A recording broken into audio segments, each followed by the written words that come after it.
Hello students. आज के lecture में हम पढ़ने जा रहे हैं विदेशी मुद्रा परिवर्तन पर सेवाओं की आपूर्ति का मूल्य, अर्थात value of supply in foreign currency exchange services. यदि हम हमारी विदेशी चल मुद्रा का क्रय या विक्रय करें या विनिमय करें या हम दूसरी मुद्रा में उसका परिवर्तन करें, तो इस संबंध में जो सेवाएं हमने उपलब्ध कराई हैं उसमें आपूर्ति का मूल्य का निर्धारण कैसे करें, ये हम आज के लेक्चर में पढ़ना चाहते हैं। मेरे पिछले लेक्चर नंबर 20 में आपको मैंने विशिष्ट दशाओं में आपूर्ति के मूल्य का निर्धारण बताने के 10 तरीके बताए थे, और महत्वपूर्ण जो तरीका एक और है 11वां तरीका, वो विदेशी मुद्रा से संबंधित, वो मैं आज के लेक्चर में आपको डिटेल में पढ़ाना चाहता हूँ, जिसके लिए नियम 32(2) का उपनियम ए लागू होता है। विदेशी चल मुद्रा के क्रय या विक्रय या विनिमय या परिवर्तन के संबंध में सेवाओं की आपूर्ति का मूल्य, नियम 32(2)(a)। इसमें हमने दो बातें ली हैं, ए और बी। ए में मैंने 3 सब बिंदु लिए हैं जो मैं एक एक करके आपको बताना चाहता हूँ। यदि रिजर्व बैंक ऑफ इंडिया की संदर्भ दर उपलब्ध है, हमें आरबीआई की अगर संदर्भ दर दे रखी है तो हमारा अलग प्रावधान होगा, और यदि आरबीआई की संदर्भ दर उपलब्ध नहीं है तो हमारा प्रावधान अलग होगा। और यदि कोई भी चल मुद्रा भारतीय रुपये में नहीं बदली जाए तो प्रावधान अलग होगा। तो ये तीनों को आपको अलग अलग तरीके से समझना है। इस तरीके से तो पहला है, यदि रिजर्व बैंक ऑफ इंडिया की संदर्भ दर उपलब्ध हो, किसी भी मुद्रा को भारतीय रुपये में या भारतीय रुपये से बदला जाए, तो ऐसी सेवा का मूल्य उस मुद्रा की क्रय दर या विक्रय दर जैसी भी उपलब्ध है हमें, तथा रिजर्व बैंक ऑफ इंडिया की उस मुद्रा की उसी समय की संदर्भ दर के अंतर के बराबर होगा, तथा इसे उस चल मुद्रा की कुल इकाइयों से गुणा कर दिया जाएगा। तो इस तरीके से हमें सेवा का मूल्य ज्ञात करना होगा। मान लीजिए मैं यहाँ आपसे कहूँ कि हमने 3000 US डॉलर सोल्ड की हैं और भाव उसका आपको ये कह रखा है कि 74 रुपये पर डॉलर के हिसाब से हमने विक्रय की, और उसी समय आरबीआई की संदर्भ दर आपसे कहती हैं कि 73 रुपये है, तो हमारा 74 और 73 का अंतर 1 रुपया, और हमने 3000 यूनिट सोल्ड की हैं, तो 3000 को 1 से गुणा कर लीजिए आप, ये हमारी सेवा का मूल्य माना जाएगा। सेकंड है, यदि रिजर्व बैंक ऑफ इंडिया की संदर्भ दर उपलब्ध नहीं हो तो हम क्या करें। तो डियर स्टूडेंट्स, ऐसी स्थिति में मुद्रा परिवर्तन करने वाले व्यक्ति द्वारा भारतीय रुपये की प्राप्त की गई या चुकाई गई कुल रकम का 1% ऐसी सेवा का मूल्य माना जाएगा।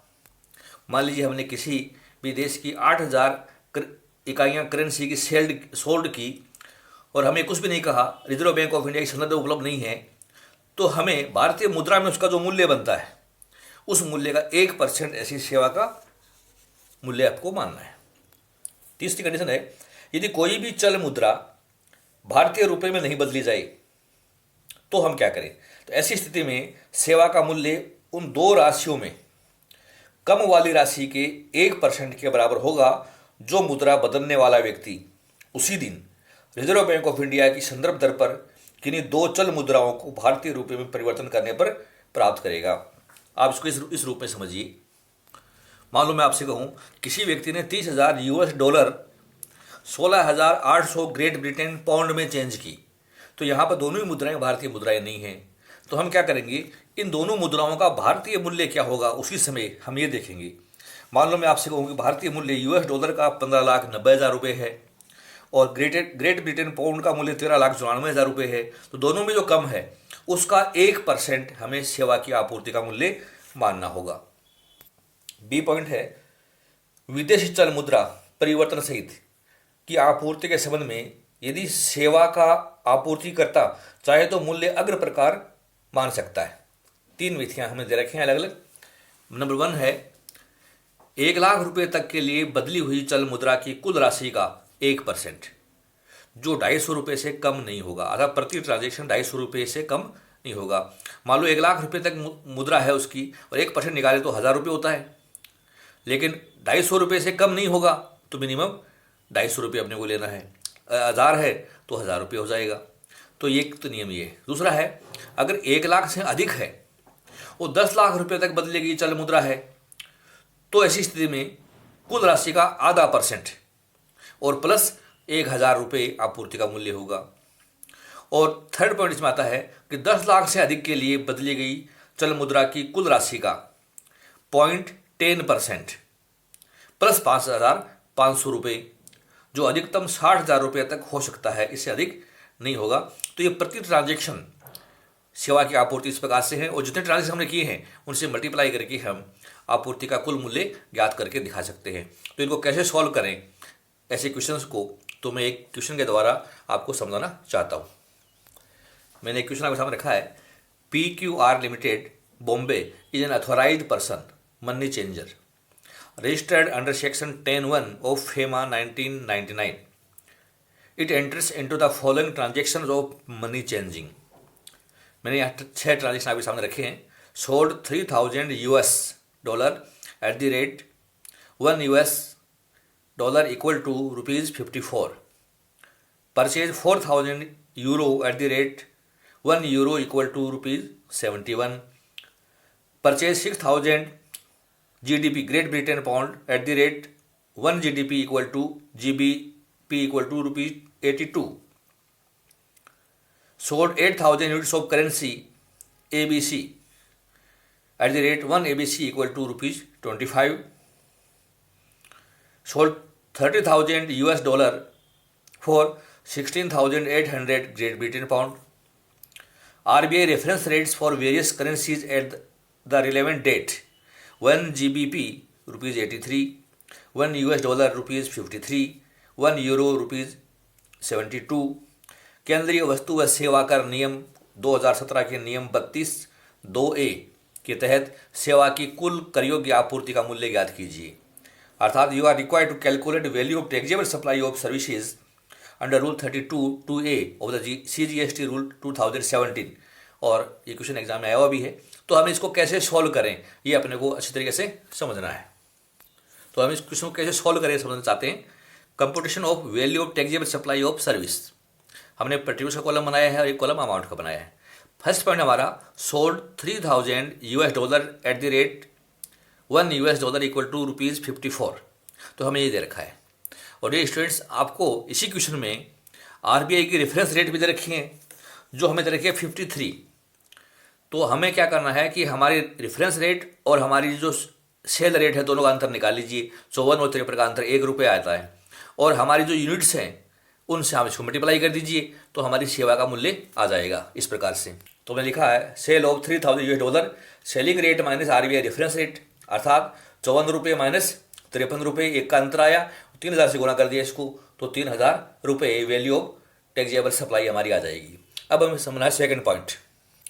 पॉइंट नंबर 2 है purchase €4,000 at the rate €1 equal to ₹71, तो 4,000 इकाइयाँ बेची है हमने, और हमें RBI की रेफरेंस रेट भी दे रखी है यूरो की, इट इज़ 72। तो 72 और 71 का अंतर निकाल लीजिए, एक आया और एक को 4,000 से हम मल्टीप्लाई कर देंगे इस प्रकार से। Purchase of €4,000 RBI reference rate और बाइंग रेट का अंतर हमने निकाल लिया, ₹1 का है, 4,000 इकाइयाँ परचेज की हैं, तो ₹4,000 हमारी आपूर्ति का मूल्य बन जाएगा। Point number 3 purchase 6,000 great Britain pound at the rate 1 great Britain pound equal to ₹82, और हमें RBI की रेफरेंस रेट जो दे रखी है वो है 83। तो हमें 83 और 82 का डिफरेंस निकाल लेना है, ₹1 आता है, और 6,000 से गुणा कर दीजिए आप, तो सेवा का मूल्य ₹6,000 बन जाएगा, जो मैं इस प्रकार से आपको बता रहा हूँ। तो हमने ये लिख दिया है purchase of 6,000 GBP RBI reference rate minus buying rate into purchase units, तो ये ₹6,000 हमारी सेवा की आपूर्ति का मूल्य बन गया। पॉइंट नंबर 4 है sold 8,000 units of currency ABC at the rate 1 ABC equal to ₹25, तो हमें, और इसकी RBI रेफरेंस रेट हमें नहीं दे रखी है इसमें, तो हम क्या काम करें। तो जब रेफरेंस रेट नहीं दे रखी है तो ये पॉइंट नंबर 2 लागू हो गया, हमें चुकाई गई कुल रकम का 1% सेवा का मूल्य मानना है। तो ये स्टूडेंट्स आपको 8,000 इकाइयाँ थी, एक ₹25 की एक इकाई हमारी, तो 8,000 इंटू 25, और इसका आप 1% निकाल दीजिए, ये हमारी सेवा की आपूर्ति का मूल्य बन जाएगा। तो ये हमारा जो है पॉइंट ए का सेकंड पॉइंट के हिसाब से हमने कैलकुलेट करके बता दिया। Next point sold $30,000 for 16,800 great Britain pound, तो याद है कि करेंसी आपस में मुद्रा रुपए में चेंज नहीं हुई है। यूएस पाउंड जो है हमारा, यूएस डॉलर जो है हमारी ग्रेट ब्रिटेन पाउंड में चेंज हुई है। तो इसका नियम मैंने आपको बताया था कि आपको दोनों ही मुद्राओं की आरबीआई रेफरेंस रेट से जो मूल्य बनता है उनमें न्यूनतम मूल्य क्या बनता है इंडियन करेंसी में, वो निकाल लें, और जो कम राशि है उसका 1% हमें लेना होगा। तो इस प्रकार से हम इसको हल करके दिखाएंगे। हमने 30,000 यूएस डॉलर की कीमत निकाली और 53 रुपये आरबीआई की रेफरेंस रेट है, तो 15,90,000 आया। हमने 16,800 जीबीपी की वैल्यू निकाली, 83 रुपये आरबीआई की रेफरेंस रेट हमें क्वेश्चन में दे रखी है, तो हमारा जो मूल्य है वो 13,94,400 रुपये आया। इन दोनों का 1% value of service equal to 1% of lower of the following amount, दोनों में से जो कम है उसका 1%, तो कम संख्या ये है तो इसका 1% आता है 13,944 रुपये। इस तरीके से हम हमारा मूल्य निकाल लेंगे। अब टैक्सेबल सप्लाई का हम योग करके दिखा देते हैं। योग हमने किया तो वैल्यू ऑफ टैक्सेबल सप्लाई आती है 28,944 रुपये। तो इस तरीके से हम विदेशी मुद्रा परिवर्तन के संबंध में करेंसी का मूल्य निकालकर बता सकते हैं। तो ये 28,944 रुपये वैल्यू ऑफ टैक्सेबल सप्लाई आ गई। आप वर्किंग नोट्स दिखा सकते हैं। क्योंकि एबीसी चल मुद्रा की आरबीआई संदर्भ दर नहीं दी हुई है, अतः भारतीय रुपये में बदली गई कुल राशि का 1% सेवा का मूल्य लिया गया है। और आरबीआई की संदर्भ दर एवं क्रय विक्रय दर का अंतर याद करने के लिए बड़ी दर में से छोटी दर घटानी है।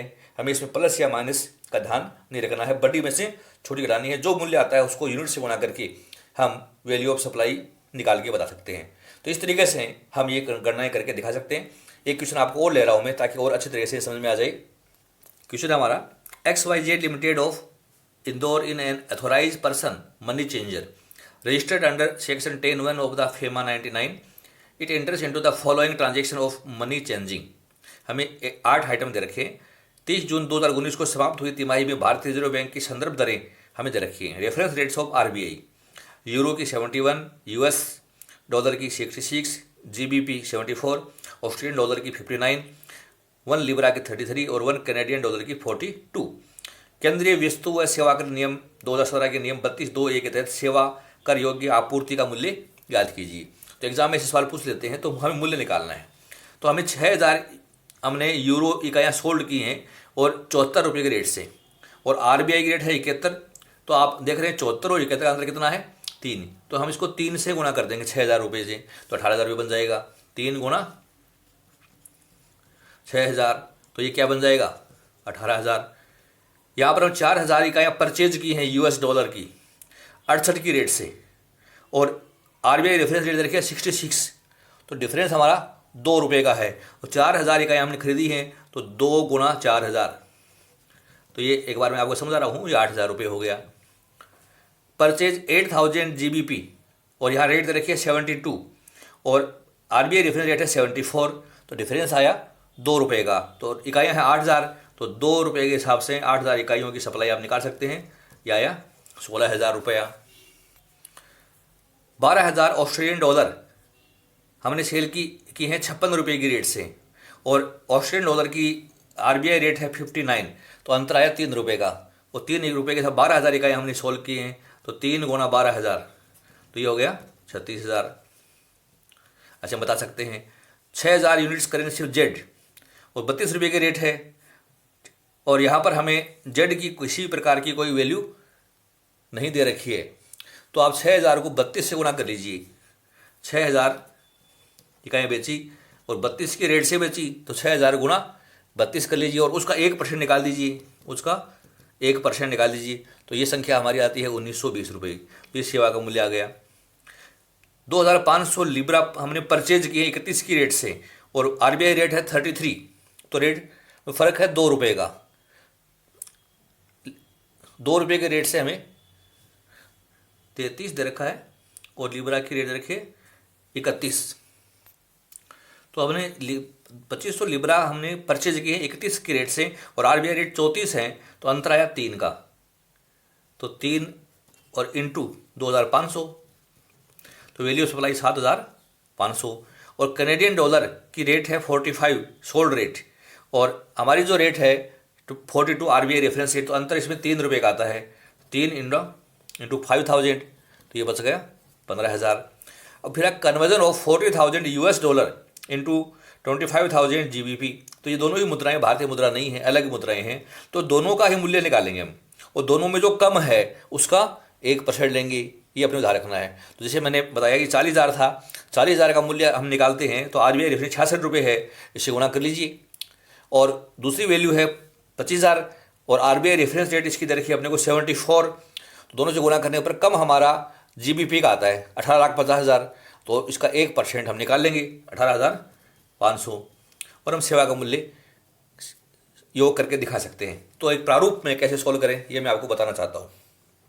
तो ये हमारा कंप्लीट सॉल्यूशन होगा। Complete of taxable supply of services. पहले 6,000 यूरो बेची हमने, जैसा मैंने आपको बताया था, 3 का डिफरेंस था, 18,000 रुपये हो गया।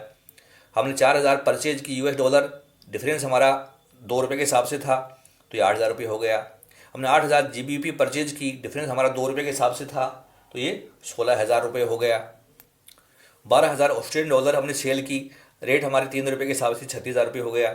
6,000 यूनिट हमने जेड करेंसी की, तो 6,000 को 32 से गुना किया और इसका 1% हमने निकाल लिया, क्योंकि यहाँ पर क्रय विक्रय की कोई रेट अलग से नहीं है।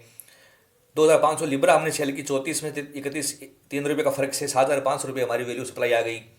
और 5,000 कैनेडियन डॉलर, 3 रुपये के हिसाब से हम 15,000 का फर्क आ गया हमारा। और ये जो करेंसी ऐसी थी जो इंडिया में नहीं थी, दोनों ही अदर करेंसी हैं, दोनों का मूल्य निकाला हमने। 40,000 US डॉलर 66 के हिसाब से, 25,000 ग्रेट ब्रिटेन पाउंड 74 के हिसाब से, दोनों में कम 1850 है, इसका 1% निकाल लिया, ठीक है। तो 18,500 रुपये आ जाएगा। तो value of service 1% of lower of the about 2 amounts, that is 18,50,000, इसका कब होगा।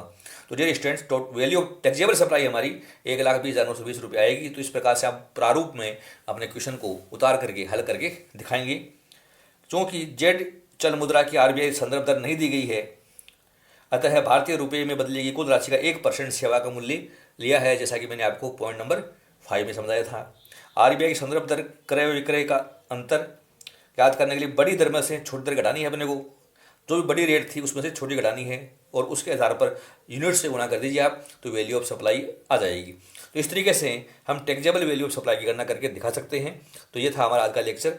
मैं एक लेक्चर आपको और लूँगा इस संबंध में, अगले लेक्चर्स में आपको सामने मिलेगा, जहाँ बड़ी अमाउंट में करेंसी हो, हम कौन से जो ऑप्शन दे रखा है इसमें, तो उससे भी हम वैल्यू ऑफ सप्लाई विदेशी मुद्रा की परिवर्तन पर याद कर सकते हैं। तो मेरे लेक्चर आप निरंतर वॉच करते रहिए। आज का लेक्चर अगर आपको अच्छी तरह से समझ में आया तो इसको लाइक कीजिए, वो अपने फ्रेंड्स में इसको अधिक से अधिक शेयर कीजिए। लेक्चर सुनने के लिए बहुत बहुत धन्यवाद। Thank you so much.